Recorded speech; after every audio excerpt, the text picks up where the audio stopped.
Hi, and welcome to another episode of the Brew Review Crew. I'm Ron. And I'm Corey. And today we join you from Bell's Eccentric Cafe in Kalamazoo, Michigan.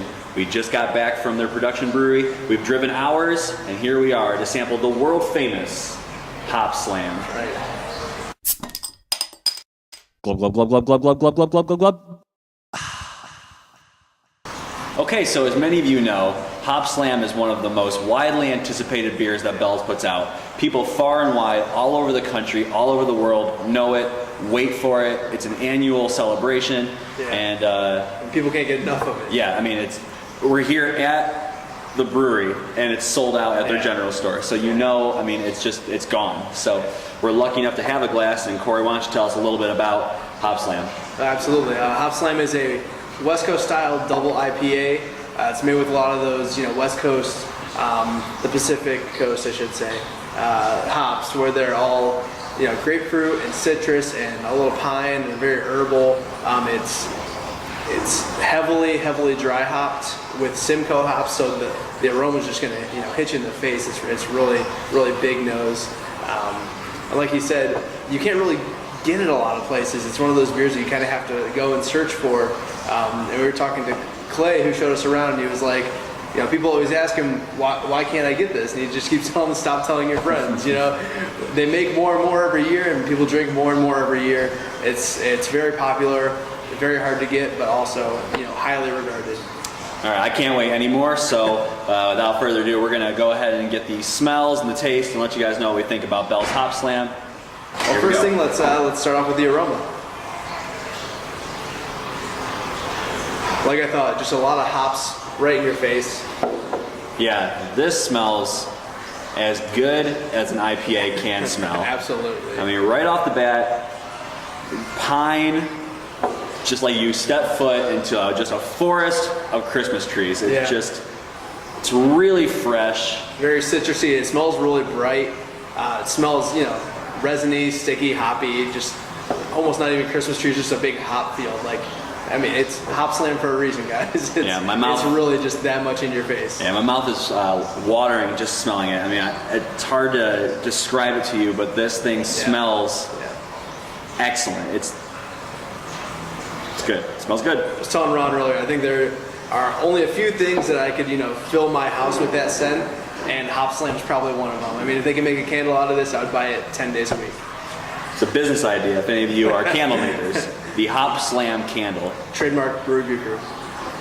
Okay, so let's take a big gulp and get into the taste and let you guys know what we think about Hopslam. Cheers. Cheers.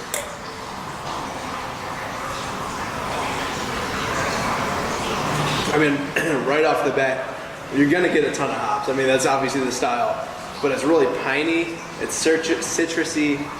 It's, like I say, it's bright. It's not, not terribly bitter, even though it is, it's a double IPA, but it's not one of those that's going to stick with you and make you have, bitter beer face the whole time. Yeah, I mean, in terms of bitterness, the bitterness that you want is there. Exactly. It's not the bitterness, it's like a tongue scraper and you're like, no. It's just a nice, a classic bitterness that you want.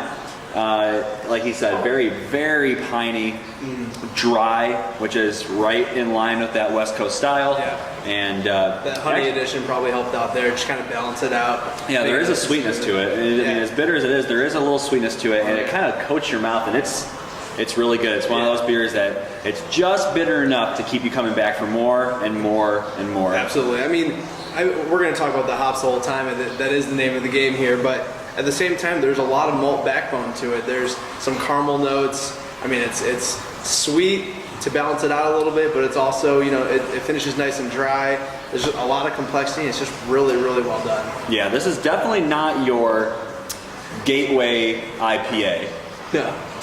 If you're trying to get somebody into the style, probably don't give this to them right off the bat, because it's gonna scare them off. It is as double IPA the double IPA gets. I mean, it is in your face, hop explosion in your mouth. And I'll say this: I tried this last year, right when I started getting into craft beer, and I didn't care for it. I thought way too bitter, kind of gross, but over time, as I've developed my palate and turned to liking IPAs, this is fantastic. I mean, it is right up there with the best I've ever had.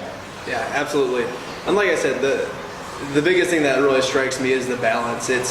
While it is really hoppy, that malt backbone really carries it through, so you can actually have more than just one. And at 10% alcohol, I mean, you don't taste it at all. No, it's not warm at all in terms of that. No, and it's just really smooth, fairly easy to drink. I mean, it's just an amazing flavor. It really is. You can get your hands on some, which is hard to do. Buy it. Yeah. Wherever you find it, buy it. If you're at a bar, get it. You're at a grocery store and there's a 6-pack, grab it. Yes. It's a once-a-year thing.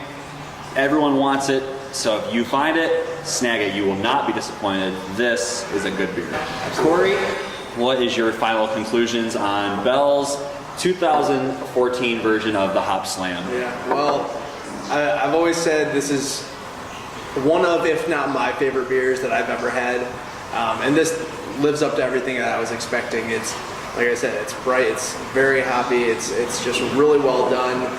I mean, there's not really much to complain about here unless you're not a hop fan. But I give this, 99 to 100 on my rating scale. It's definitely an A+ beer. I don't think you can go wrong with it.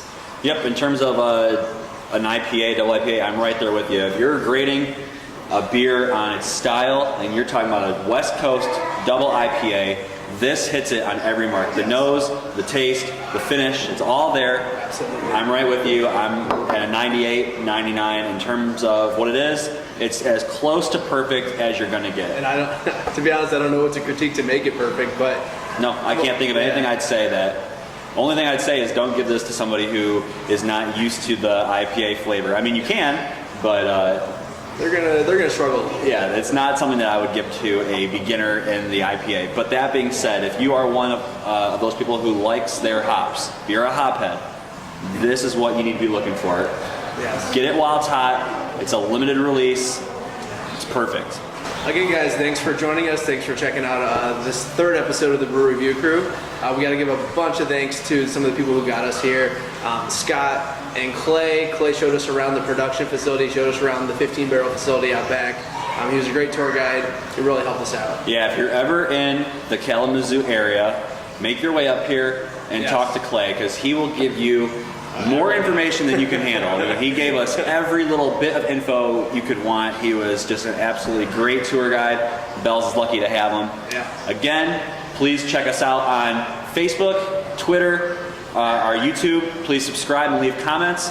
And also our new iTunes podcast. Do not forget to subscribe to that so you can get this straight to your device as soon as it's uploaded. Yes, thank you. And again, this is the Brew Review Crew, where we review a brew for you. Cheers. Cheers.